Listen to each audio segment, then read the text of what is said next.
सरकारनं पुन्हा एकदा बच्चू कडू आणि शेतकऱ्यांना फसवलं का?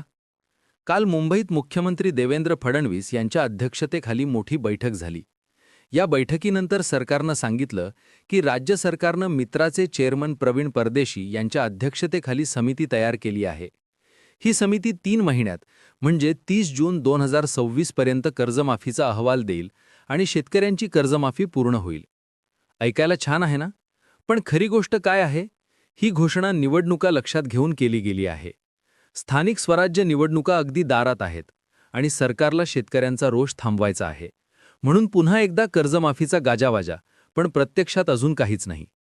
बच्चू कडू आणि त्यांच्या प्रहार जनशक्ती दलानं शेतकऱ्यांसाठी जे आंदोलन सुरू केलं होतं, त्या मागण्या अजूनही कायम आहेत. त्यांनी स्पष्ट सांगितलंय की आम्हाला घोषणा नाहीत, आम्हाला कृती पाहिजे. सरकारकडून समिती तयार झाली, चर्चा झाली, तारीख ठरली. पण शेतकऱ्यांच्या खात्यात 1 रुपया गेला का? नाही. म्हणूनच लोक विचारतायत, ही खरी कर्जमाफी आहे का की फक्त राजकीय दिखावा? तुम्हाला काय वाटतं? खाली कमेंटमध्ये नक्की सांगा.